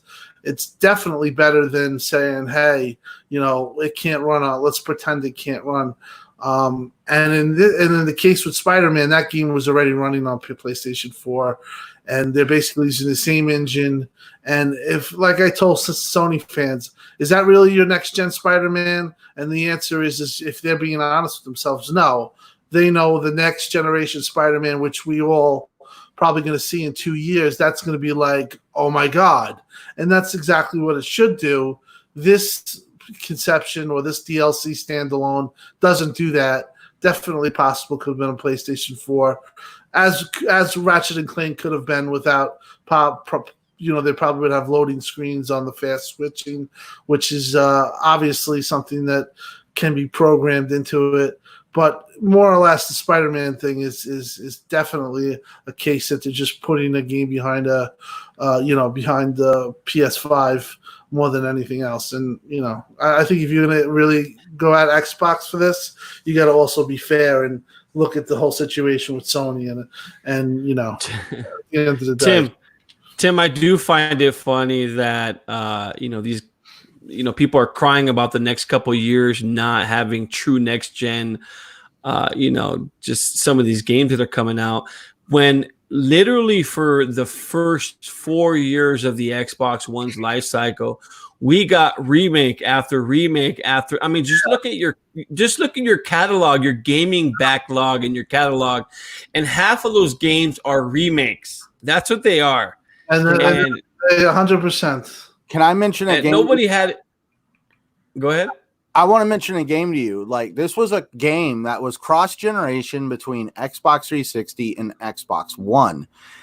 This game had a feature in it that was only possible on the Xbox One and the PS4. On the PS3 and the Xbox 360, this feature did not exist. It was turned off, but the game was still possible on both platforms. And this is Shadows of Mordor with the Nemesis program. The AI that controlled all the enemies. They even said on the 360 they were like lifeless and drones. On the Xbox One and PS4, they had their own personalities to them, and they actually changed based on how you encountered them through the game. Yeah. And now here's the funny part: ray tracing. Excuse it, sorry, it ain't crap. All it is just basically tracing light particles through a digital world. We're talking about an actual feature that changed the actual way a game played, and it was a night and day difference, and it was only possible on next gen hardware. That is true next gen, in my opinion. Yeah. Right. Yep. Absolutely. Right. And I think it's a little harder now because it's x86 to x86, and you also have a power gap or you have a ceiling of what developers are going to work within of 4K 120 all the way down to, you could scale down to 720p 30. That's a sizable amount of target, and it would require a lot of power, obviously, to run 4K 160, 4K 60. So in that case, it makes it even, in my opinion, a little more, the conversation a little more difficult. And everybody thinks generation like 18-bit to 16, there was a huge difference. It's getting to the point where you're getting little bumps of what you call. And Tim, 2 years in this gaming climate is not a long time. These consoles aren't going to last, 3 to 5. We're talking they're going to last us 10 years. This console, yeah, I think this console that we're going to get. Yeah, there might be a refresh, maybe somewhere in the middle of that. But still, these consoles are going to last an extremely long time. They're not going anywhere for a long time because they're going to have the power to hang with PCs for a very long time. Yeah. Oh yeah, definitely. Well, again, guys, it's we'll be seeing a heck of a lot more exclusive titles down the line. It'll be curious to see how many they'll actually be supported within the next couple of years from what they say, but I guess they'll leave that up to the developers as well from the sounds of things. Right. But yeah. But you know what, guys, we will move on, and I know a lot of people in the chat are waiting for this, and I think it's finally that time. We're about 3-4 days away from the Xbox showcase event, and we're told by Xbox head of Xbox marketing, Aaron Greenberg, that it will just focus on the games. As well, there will be a special Xbox pre-show hosted by Jeff Keighley, and he'll have additional world premieres to show off, including supposedly the Halo Infinite campaign reveal, if I'm not mistaken. I'm pretty sure I read that right earlier, so that would be pretty big if true. Hey, why does everybody give Jeff shit? I like Jeff. He's a good guy. I think they say he's more of a Sony fan, which he is. I see him walking out on stage in a black suit and a bright blue tie. I think he's pretty good at what he does, but it's definitely obvious. It's going to be a dual sense tie. Hey, but maybe Centurion, he has green underwear. Dude, you never know. No, I take that. What to go with that Doritos bag back in the day? I see him actually walking out on stage with a blue tie with like XOXO on it.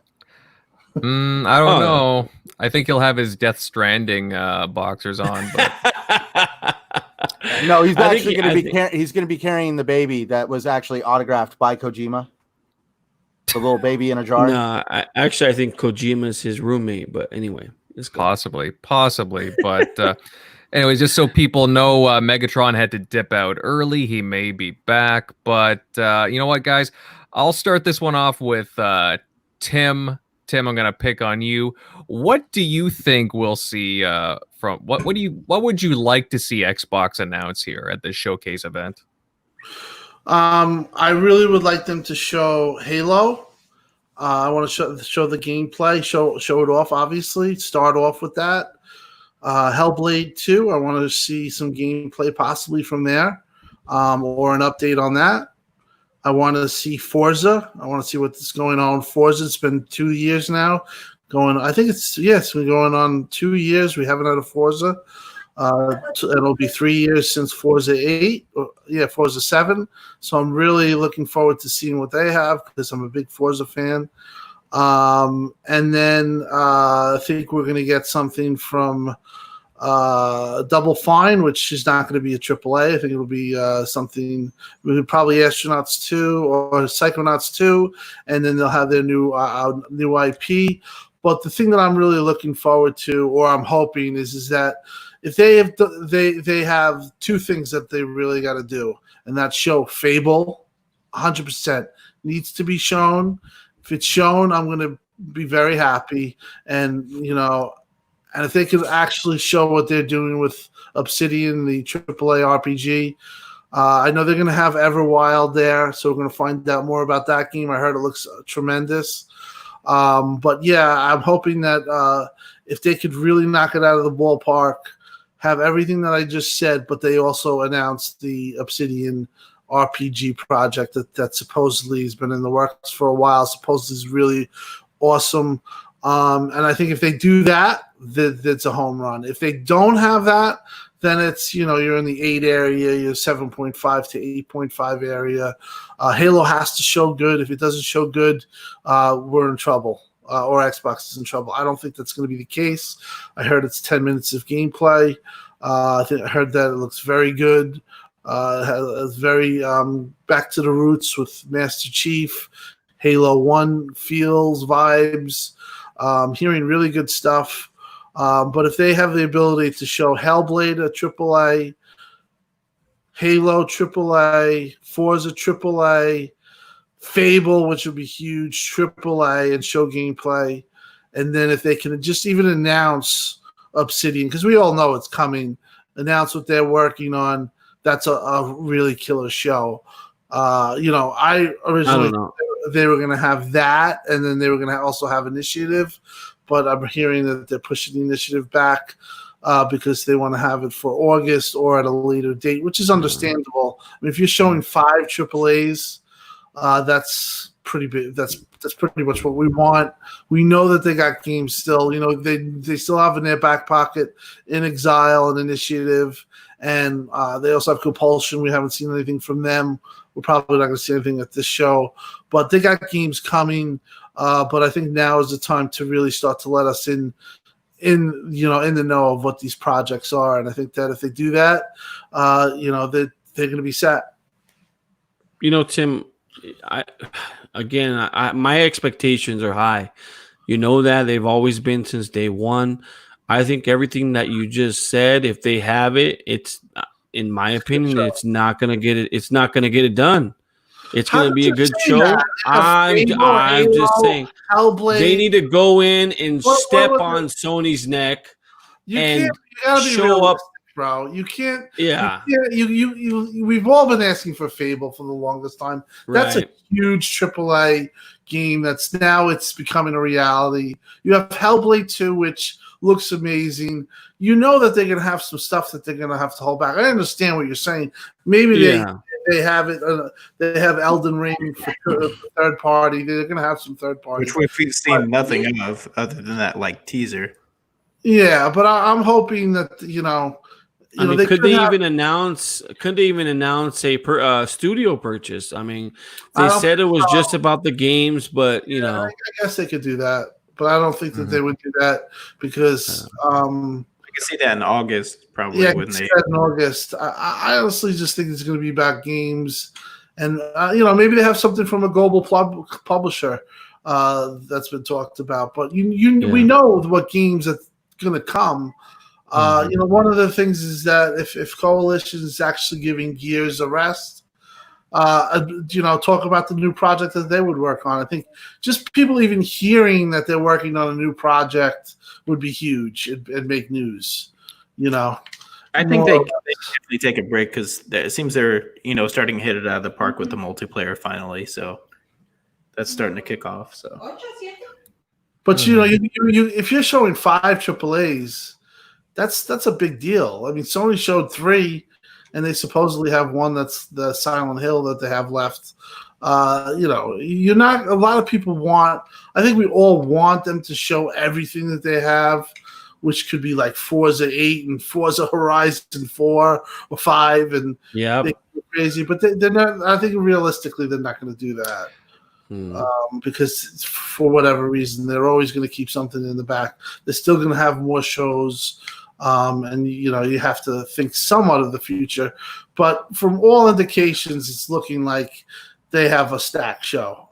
And from Shinobi said it, he's been pretty accurate so far. So Sony's show was about an hour long. How long do you think Xbox's show is going to be? He said it was about an hour. Aaron Greenberg. About an hour? Who said that? Aaron Greenberg tweeted about an hour. Those exact. Okay. Now, do you guys think that it'll be the same kind of format as the Sony show? Sony. You have to remember, Sony, they had to show a console too. So they had they had to show the console. They had the big 5 minutes trying to anticipate the console show. So you're not going to have that. So already you think that the Club Roll says they have more games than Sony, for sure. So I think they're going to have more games. But the big thing, really, if we're really being honest, they got to show. If they don't show Fable, then that's really bad. I'm going to be upset. Well, they do definitely need to show off some kind of an RPG. It's been kind of lackluster this gen from them on first-party RPG, so it'd be nice to, see them churn it out. Obviously, we want Fable. I think we'll be getting Fable here, but it'd be nice to see that plus something teased from Obsidian. Obviously, they bought all these studios. We need to see the fruits from them finally after a couple of years. Exactly. Damn, didn't somebody on Lord's gaming podcast say Initiative was working on 2 projects? I've heard that. There's all rumors. I've heard that. I've heard that it's not exactly Perfect Dark, but it's in that world. Okay. I mean, that's the type of stuff. I mean, to be honest, I think that if they had Initiative and they showed Obsidian, Initiative, and all the games that we've said, that's pretty remarkable. Being that they're holding that back, or as they're saying it's not ready, is a little bit of a disappointment. But from all indicators, they're saying be hyped for the show. There's none of this bullshit like keep your expectations in check. We don't want to hear that. We want to see. I think we want to see if we get Jeremy happy. I think we'd be ecstatic. But I'm sure he's going to say it's. I have been one of those that said keep your expectations in check because, oh my God, we've had people saying they're going to come out and they're going to reveal that they bought WB Games and all this other. I feel like that there has been a little bit of reaching, and that's where I just feel like somebody else has said it in the chat. I forget who, but why I don't want Microsoft to be held to a higher standard than PlayStation. Mhm. Like that's where I've always preached level playing field. I'm going to be truthful. We all know Microsoft is going to blow it out of the water compared to PlayStation, but are they going to be graded on the same playing field as PlayStation? Probably not. Probably not. There's a lot of people that feel that Microsoft has to prove everything to them in spades, where PlayStation gets a pass half the time. Part of that's true, since you're on. I think they do need to prove something. I really do. But that's the only thing. I feel like they already have. They have been very vocal in 2020, even considering all the situations with C19. And this is not Microsoft of the past. We just mentioned earlier that there would go months before Microsoft would say anything.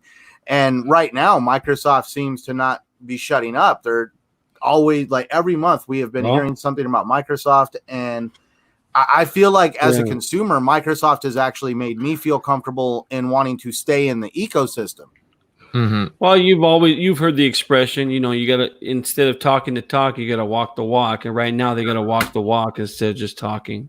Yeah. Well, in your case, walk the ass. Well, they've done wonderful with the ecosystem stuff, this past gen, God. Whether it be backwards compatibility or, other stuff too, obviously Game Pass, etc., XCloud, but they've been talking about building games for the past couple of years now and obviously acquiring studios. I think we'll hear more about newly acquired studios sometime after this event, maybe in the August one, maybe further down the road. But I do think they are working on a few things there because they've alluded to as much with Phil. Yeah. I think they're in, not to interrupt, but they're definitely involved. They want Warner Brothers. Mm-hmm. I think that that's still something that definitely can still happen. And I don't think that's going to be a surprise. I think that would be all public. See, like, and no that- one. I'm not- You're I'm- going to know what happens.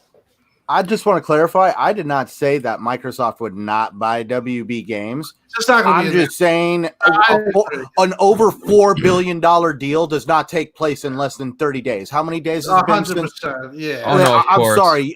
It doesn't work that way, even in normal world when we're all able to go outside and have a great time. Although I think the Minecraft one happened pretty quickly. Well, Within 30 days? It might have been a little over 30 days. But they had a separate announcement for it, though. I But remember. you It was also, like, go ahead. oh no, I remember it being like some random day in September when it happened. So. Right. And they didn't really have much bidders against them. Like, you look at the deal, even with Liu or whatever, the Tencent is involved that Sony was vying for. That itself is already weeks into it, and that itself, because they have had bidders like Warner Brothers is going to have, they went into exclusive talks for 3 weeks. So, like Centurion said, yeah, they're not going to tease anything either. Oh, we don't know how long it's been. They could have been in talks for months. That news is just coming out. Yeah, I think that the Warner Brothers thing has come on recently. Okay. We've heard so many rumors. We don't know what the fuck to believe. Okay, Yeah, Microsoft. Okay, all you could get if it was all the stars aligned, lunar, everything. If everything was lined up, the only thing Phil Spencer could really do is walk out and say, "We bought WB Games." They're not going to just run some sizzle reel of the next Batman game that's going to be on Game Pass and all these other games that are going to be coming to the Xbox ecosystem. They're not going to have this huge sizzle reel. At the absolute most, all he can do is walk out on stage and say, "We bought WB Games." And that would seriously break the internet. It would. They don't need a sizzle reel to do that. Yeah, but Or we could get Jeff Keighley just kind of like the nonchalantly do it on stage. Like, "Oh, Phil Spencer just tweeted, we just bought WB Games," Yeah, well, one of the games that I forgot to mention, and I did hear from somebody who did see saw what's coming. Everwild supposedly looks amazing. So the only thing I'm worried about Everwild is if it's a microtransaction type, weird game where you just search out animals. I think that has a lot of potential, but I heard Everwild's definitely going to be there. You know what has a lot of potential, Tim? Wow. Bugsnax. Do you guys strawberry game? Do you guys think? Obviously, a couple of days ago, there was an announcement for the official release of Flight Simulator, for example, on PC coming in late August, I believe. Do you think we'll see anything Flight Simulator related for the Series X? It's definitely coming, so I can tell you that much. Did you see how many discs that game is? 10. It's definitely coming. DVDs. I also heard that Age of Empires 4 from World's Edge, that's coming to console too. So I really was happy to hear that news. Obviously, we don't know. Like Age of Empires. That's pretty big. That's coming to console. Mm-hmm. Now, I just want to throw my 2 cents in here as well, because I think there's going to be surprises. Obviously, we talk about it, but there's going to be some outside studios, obviously, from the global publishing being involved here. And I remember Clobriel hinting a year or two ago about, he was hinting some things. And I think one was a playful game possibly being in development that they were working on an old Rare IP. And I'm just going to put it out there. Viva Piñata. No, you're going to be pulling on another one of my heartstrings. Every single year around this time, it's always 2 games. I think it's Banjo, personally. Yep. Every single year, Fable and Banjo. I really want Banjo. I know. Well, that's just my personal opinion, guys. But I mean, come on. They did have the whole Banjo and Kazooie and Smash thing. That was a pretty big move for them. Yeah. There's no reason for them to give it to. I've always stood by that playful games should be getting a lot of the IPs that are kind of just gathering dust over at Rare. Yeah, well, I remember Phil saying that they have a treasure chest of IPs, and they do. They have Conquer, they have I think it's time for Banjo, and it'd be a nice AA type game that I mean, listen, you'd have guys like Colt say, "Tim, shut up. I don't want to see that." But you have to have games that they're not always going to have to be different. They can be different. Steve, now with Conquer, do you want Conquer to go back to being a child-friendly character, or do you want it to keep true to what they did? Because I'm going to be a playful game. I don't think playful games should have the Conquer IP. I say give that to the developers who did the South Park games. Yeah, I think actually a good dev for that would be Double Fine. Obsidian did that. Yeah, the Double Fine would be good. Did the South Park games. Oh, definitely. Exclusive Conquer RPG. Dude, could you imagine if there was a Conquer game that was done by Obsidian that was exclusive to the Xbox ecosystem? That'd be cool. That would be cool. Another one on my personal wish list that I would like to see, and even Clobriel had mentioned this too, was Phil apparently likes mech games, and I would love to see a Mech Assault game of some sort. Like, because there was talk from, was it Piranha Games? They're working on the Mech Warrior Mercenaries, and they had been going back and forth between Microsoft, and they could not say a word about what they were working on. Now, again, this is just speculative, but at the same time, I mean, they were kind of open that they were talking to Microsoft about something. So I want to say that maybe Mech Warrior 5 Mercenaries could even you could see some kind of a port. Yeah, that'd be huge. Yeah, that'd be huge because that'd be one of the games. It'd be another, Fortnite, Apex situation where that's Microsoft cash cow. You can do so many things with the mechs and microtransactions and skins, and it just opens the door up and with endless possibilities as far as that goes. On top of being a very beloved competitive shooter, yeah. Well, they got to leverage their IP treasure chest that they have, and that's one that I think would do very well for them, along with some of those old rare IP. Not to mention some of the other ones. Yeah, that's been one of the most frustrating things this last generation was the fact that they're not utilizing the IPs that they even do have, let alone some of the IPs that they currently have. Oh yeah, definitely. Like Crimson Skies, for example, guys. You know how much I would love a new one of those? Like, that was a great game. Oh, I mean, you could do a lot with that. I mean, you could have a story mode, but also have some kind of like free-to-play multiplayer for that as well. And again, if they wanted, they could do all kinds of skins and DLC for that. Maybe something similar, akin to, I don't know, like a World of Warships. I'm just spitballing here, but it's I don't know. I think that we're going to see a lot of surprises at this event. I mean, we always talk about, they're going to show this, they're going to show that, but really, I mean, who knows? Who knows what they could show? They could show anything. We could get it all wrong. Maybe they won't show Fable. I mean, I do think they will. Show Fable, I think that I'd go to Canada and cut you if they don't show. Actually, Fable. I would have to say, now is the time to show Fable. I hate to say it like this, but show it now or forever hold your peace. I just hope nothing leaks before the show. Oh my I really God. don't. The one thing that I think that's good is that we're in COVID times where a lot of the leaks that happened before were because they were in rehearsal and obviously a lot of people talking at E3. But now you have a case where everyone's just at home. It's closed off, yeah. Closed off. Agreed. Yeah, but I don't know, I'm anticipating one hell of a show. I mean, again, we not only do we have just the regular stream, but we're also getting that pre-show as well. That should have some goodies. I'm assuming that the pre-show is just going to have like a lot of stuff we already know. I mean, I don't know. Do you guys think that we'll hear anything, see some new gameplay for Battletoads? Yeah, you'll probably see something. Yeah, I think you're gonna see some stuff like that. I think with the pre-show, you're gonna more or less see. You might get announcements for the BC games, that they have. Duke Togo's all. We should all go to this event expecting Zoo Tycoon 2, Disneyland Adventures 2, Super Lucky Star 2. That's the show that lost Zaire. Zaire was. Yeah.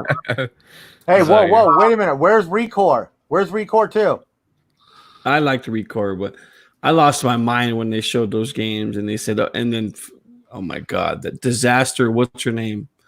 Shannon Loftus. Shannon Loftus. She announced it. I'm like, wow.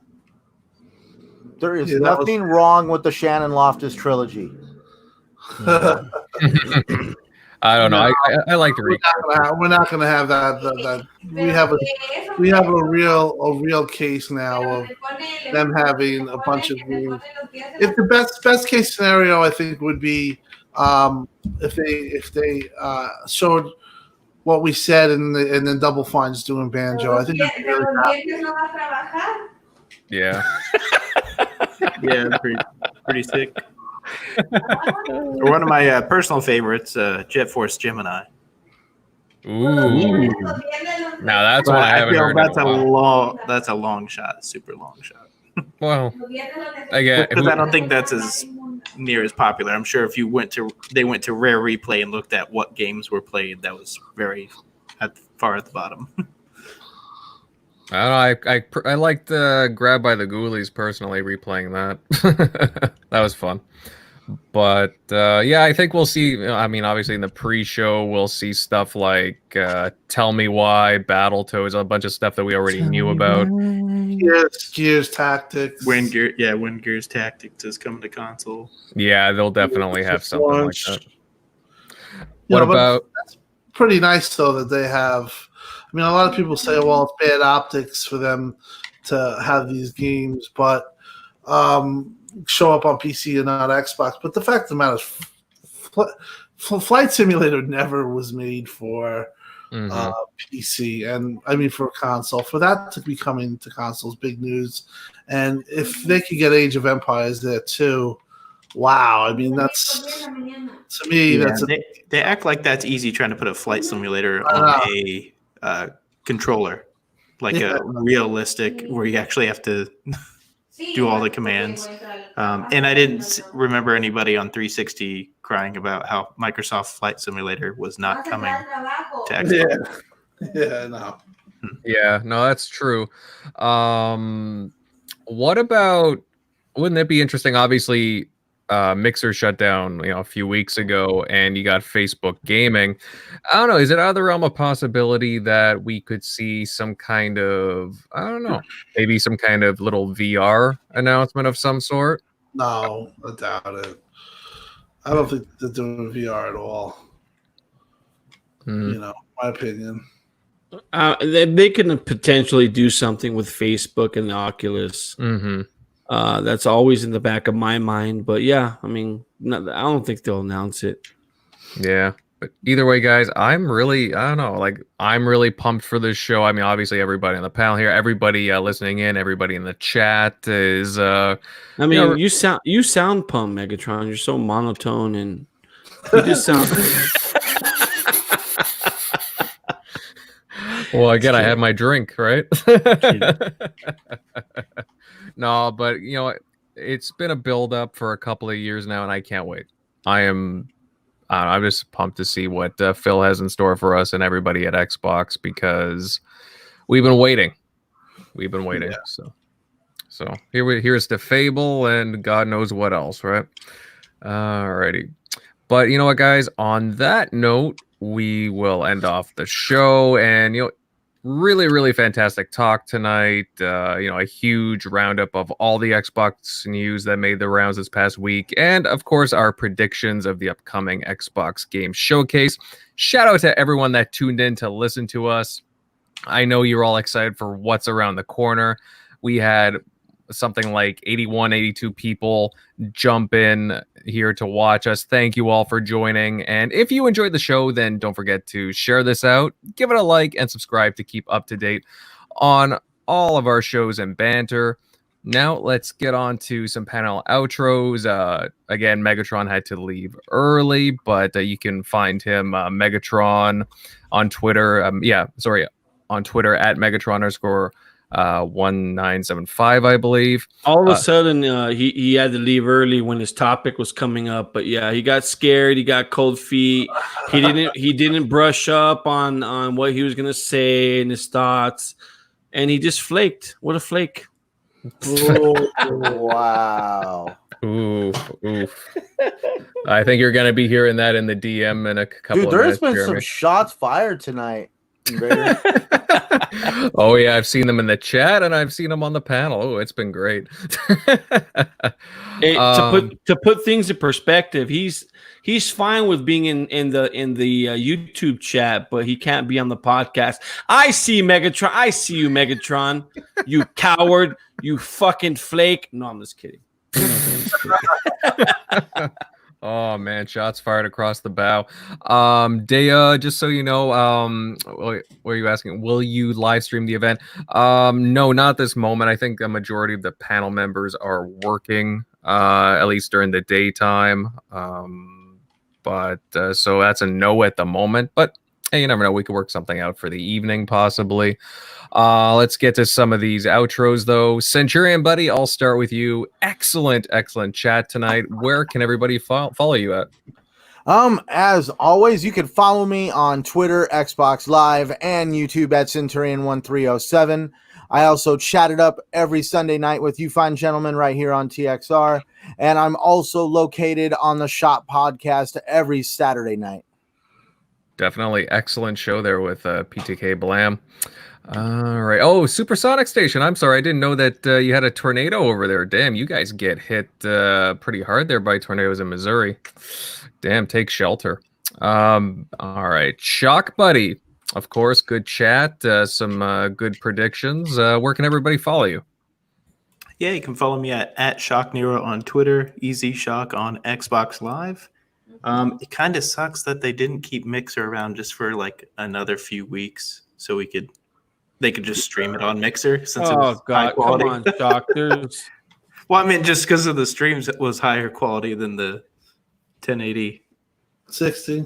Yeah, on YouTube, but yeah, I'll be definitely hyped to see the stream afterward when they should be uploading it in 4K right after the stream.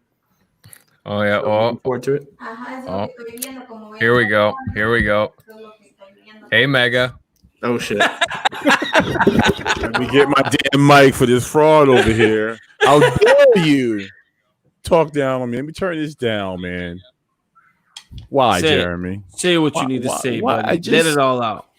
I apologize. I had to leave early, everyone, and something came up behind the scenes, and that's what happened. Ignore Jeremy. Ignore Jeremy. That's it. Nobody mentioned Splinter Cell, by the way, is when it came to predictions. I think that's still a possibility. I would love it. That's it. I don't want to kick everyone was winding down. I want to get everybody geared all back up again. But pre-show to me is the thing too. Mm-hmm. But hey, we'll see on Thursday what's going down, and I'm excited for Yes, we are. the showcase. So you're such a dick, Jeremy. I swear, if I can stretch my arms from New Jersey to end this, I would squeeze just enough. You could actually. You could. Jesus, Maybe your unit, but that's about it. Yeah. Oh my God. What the? Gee, We gotta change the ratings for this show. But Megatron, I don't know if I got it right. Where can everybody follow you at, by the way?